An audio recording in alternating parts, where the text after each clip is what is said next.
Hey, Shalom, Akim, Shalom, Shalom, giving all praises, glory and honor to Yahweh, Bashim Yahushai, Bashim Rakakwadash. Double honors to the apostles and the elders, great millstone, for teaching us his truth, and salutations to the sincere Akim and Aquath. Let me listen. May the blessing of election be upon your house. My name is Raquai. I'm back in here with another quick and Lord's will, as always, an edifying lesson. And for today's lesson, I kind of wanted to touch on this idea of multiple, wives, and, the multiplying of wives, and how for some men that may not be expedient. Although it is much part of our culture, we have different examples of our forefathers who had multiple wives. Abraham, you had Samuel's father, Elkanah, you had Jacob, you had King David, and most notably, you had King Solomon, right? So you had different examples, all throughout our culture, because really and truly, we were, one of the things, we were commanded to do was to really and truly be fruitful and multiply, right? To have an abundance of children, you know what I'm saying?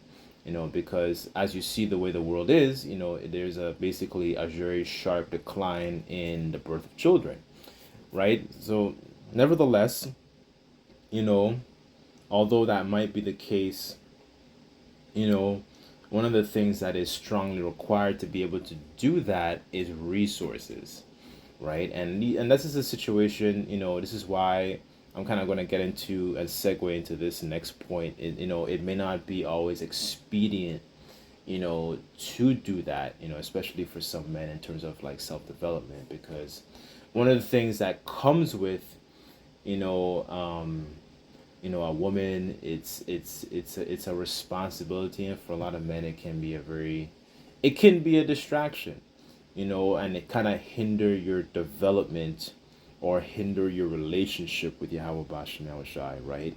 Kind of fostering that relationship. And then it can also pivot, like, your mind, where you're more focusing on other things as opposed to, like I said, that relationship, and B, self-development, C, working on certain things that, okay, I'm struggling in this area, character, inner man stuff, right? Working on, and these are things that basically the Apostle Paul, he basically he touched on, right? And these are, you know, um, it's very, very wonderful counsel. I want to get a couple things that he said, but I kind of wanted to start off, with this point. Let me see if I can find it, because it is much part of our culture. You know what I'm saying? Um, Let me see.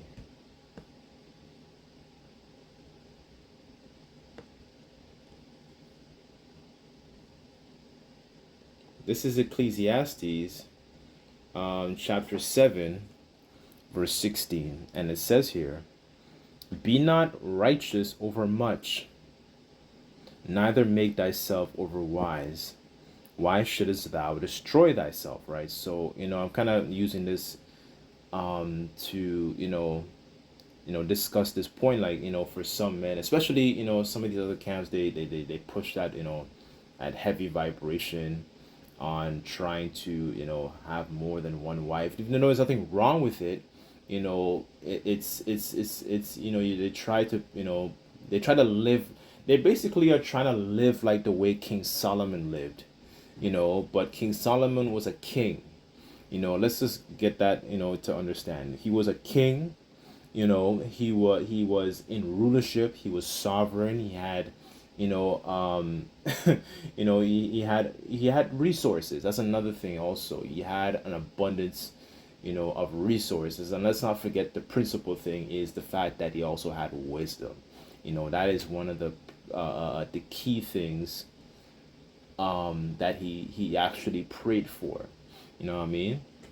And I guess that, one of the things that when people hear about, especially King Solomon specifically, is the fact that, he's known for having multiple wives, but people, I guess in the worldly sense, they forget or don't know that he actually prayed for wisdom, because the scriptures talk about how wisdom is the principal thing. As a matter of fact, I'm going to read a little bit of his prayer, and then I want to jump to some of the things that Paul said, right? What's that? First Kings 3.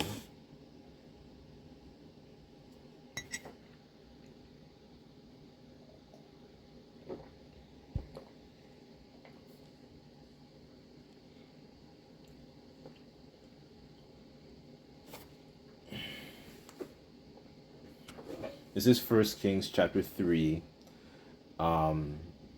verse 6.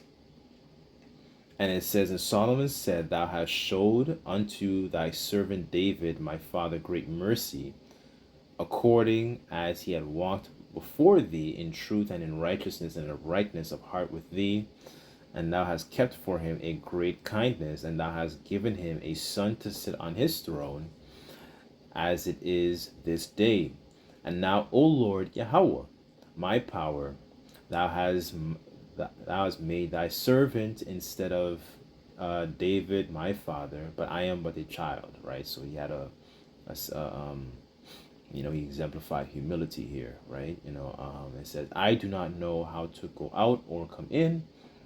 Thy servant is in the midst of thy people, which thou hast chosen, a great people that cannot be numbered nor counted for multitude.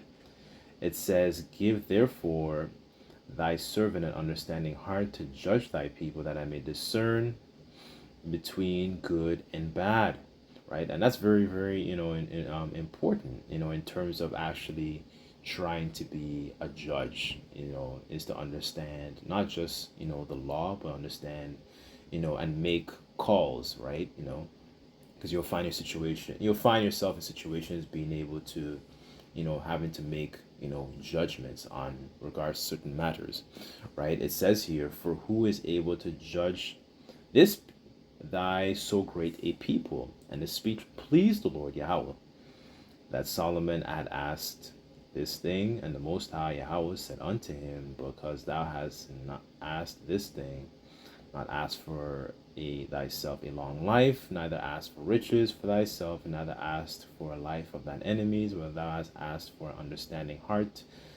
Understanding to discern judgment. Behold, I have done according to thy words, and lo, I have given thee an understanding, thee a wise and understanding heart, so that there was none like thee before thee, neither after thee shall any arise like unto thee, right? So, you know what I'm saying? Like, this is one of the things that, King Solomon ultimately prayed for, right? Because, like I said before, scriptures say that, wisdom is the principal thing, right? So, and even being able to understand, like, okay, we're in a situation where we're in captivity and we're subject to payments. Although there are some brothers that have maybe more than one, it's not always expedient, because a lot of our people, especially like Israelites of the other, like, other congregations, they kind of try to live like basically they're trying to live like a pseudo version of how King Solomon was living, right? All these multiplication of wives, and abundance, and giant cash flow, and so on and so forth, right? And the scriptures talk about how this is not a rest, right? Because it is polluted, it's going to destroy you, right? We have to go to the enemies for the want of all things, right? So they try to live in this way King Solomon was living. Yes, he was a king, but one of the key things is that he ate and he prayed, for wisdom, right? Of course, did he have multiple wives? Yes, he did, right? There's nothing wrong with that. But the point really is that you know, he prayed for, it was wisdom, being able to discern and have an understanding heart or understanding um, mind, right? So, I wanted to basically kind of touch on that, as well as like how, the Apostle Paul, he gave, um, good counsel in regards to, these sorts of situations. First Corinthians, one second. What's that? 6.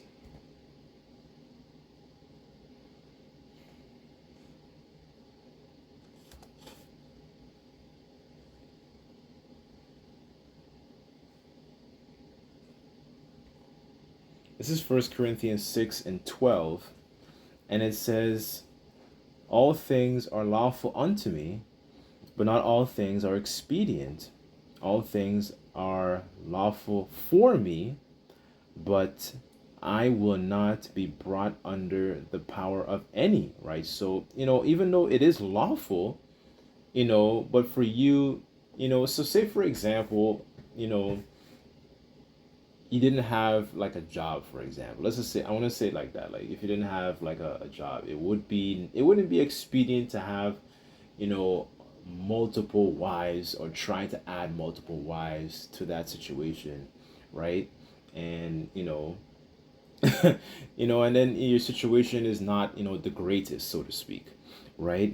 Because like what I read before, you might just destroy yourself. And this is the situation, because this Haka individual is like, you have these situations with women, and all this money and cash flow, and so on and so forth. It's like, okay, um where is the self-development portion? Where is that, that working on the inner man? Where is that basically, caring for, the Lord's congregation, caring for the Lord's sheep? You know what I'm saying? So it shows that, he's more about actually trying to serve himself rather than to actually, serve. You know what I'm saying? That's something Hawashai said. He said, I am among, them, who serve, right? A servitude, mindset, right? I'll read this again, and it says, all things are lawful unto me, but not all things are expedient. So it's not expedient, to be in that mind frame of adding, multiple wives and so on and so forth, right? And this is something, I've noticed, speaking from experience, like when you take the time to actually, develop yourself and basically have a period where you remain unmarried, and you address certain, faults, people, eventually, will notice, right? And then you can be able to actually properly, like if you're blessed, that you meet a woman for whatever reason, you're more well informed in regards to how to tackle certain situations, how to discern, how to properly guide, basically, you know, after going through situations, by yourself. Well, not really by yourself, because the Lord's with you, right? So the point is that, it's not it, to have multiple wives for some men, it can destroy you, right? It can hamper your situation, your development, your character, your relationship, right? Let me get some things that, as a matter of fact, I think that's the next chapter. Let's go to the next chapter. One second.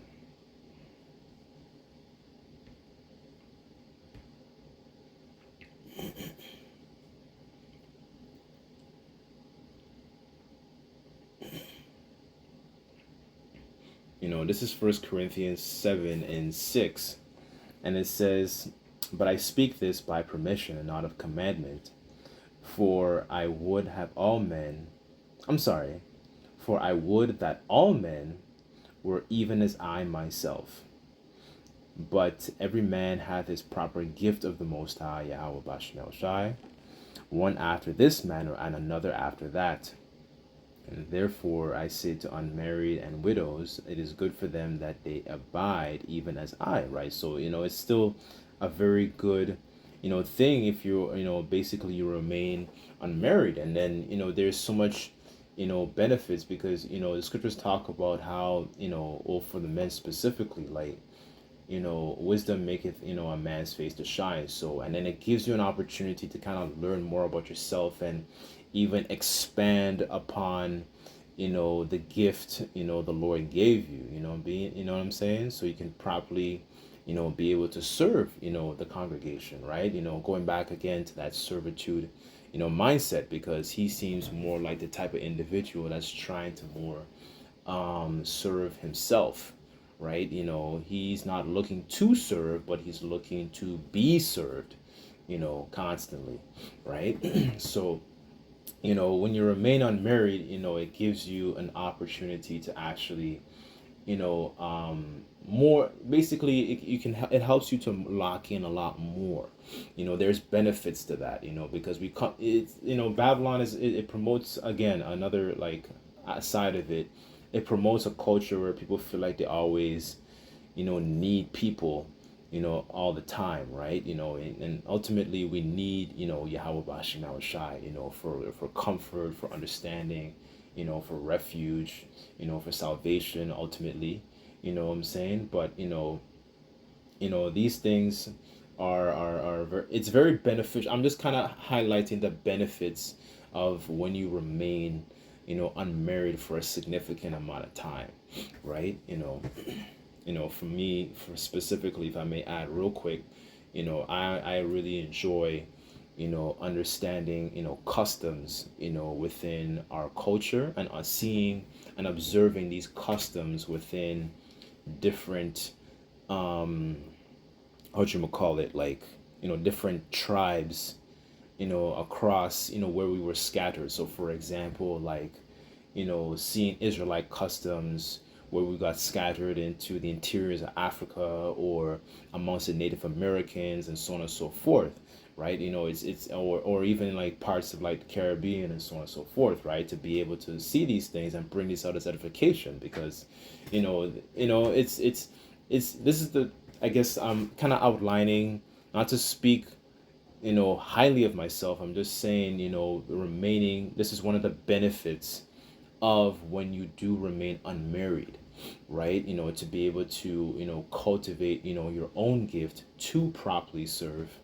as well as even to use it as an opportunity to address certain things on that you might actually struggle with, right? As a matter of fact, there's something in Sirach. Where does it say that? One second.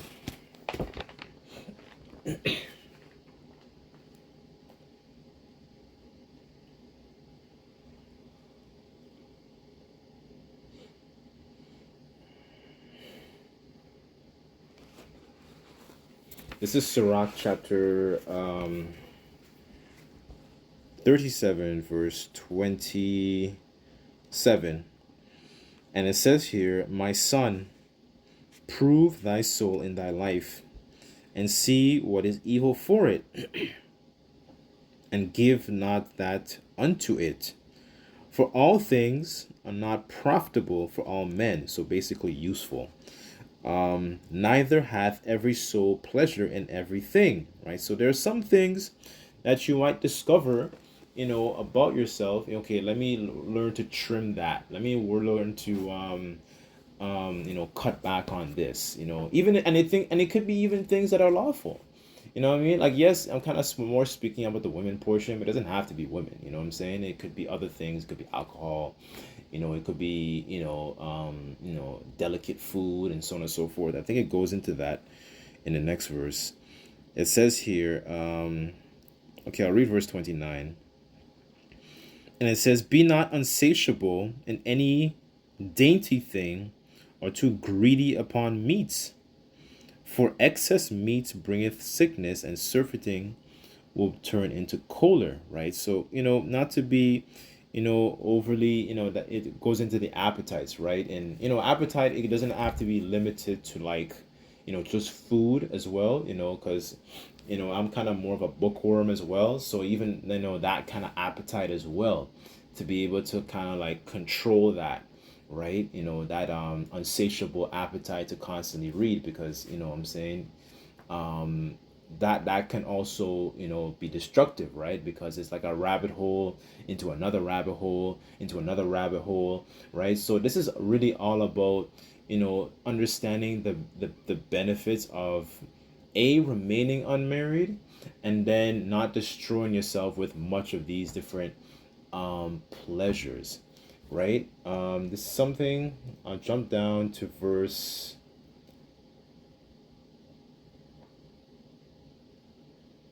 I want to read verse 32 in the same chapter here. As a matter of fact, I'll start at verse 31, and it says, 1 Corinthians 7, verse 31.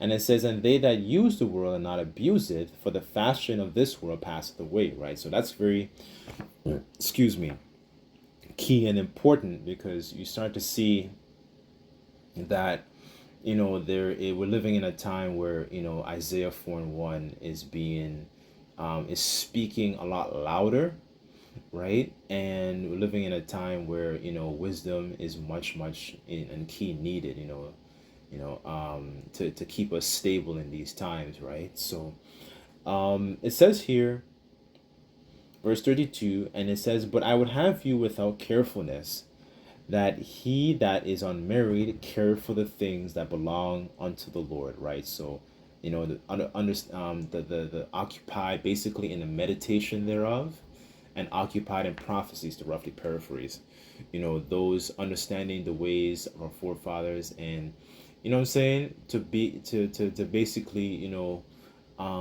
be a more wiser and refined individual, and that a lot of that sometimes takes sacrifice, right? So, and even in the Levitical priesthood, when you look at one of the things I notice about a lot of the different sacrifices, a lot of them always required a getting rid of the fat, to be able to, and then the fat will be offered, right? The fat upon the kidney, on the liver or whatever, on that specific cattle or animal, it would be offered, right? For a sweet smelling savor will be taken away, right? So how much more, us being that sacrifice, there are certain things, for us to trim, so to speak, right? So, it's I kind of want to bring a balance to this, because like, okay, it's still lawful, but it can, if you examine and you realize, like, I can't do this. This is too much for me. You're better off. There's benefits. I'll say it like that. There's tremendous amount of benefits when you remain, unmarried, right? So, you know, um, that's pretty much, the point I kind of wanted to hit, because, you know, it's a lot of young men, they might think that, and guys like I think his name is Hakav, from these Genesis Israelite groups and stuff, they try to basically, like I said before, they're trying to live like King Solomon, right? But we're not in a position, to be able to do all these things, because King Solomon was sovereign. We're not sovereign. We're subject to payments. We're prisoners, of war, right? Looking to be, loose from this position, right? So that's pretty much, the point. Lord's will, I kind of went all over the place, but Lord's will, this lesson was just quick and edifying. Just like to give all praises, glory, and honor to Yahweh Bashem Shai. Until next time, I say Shalom.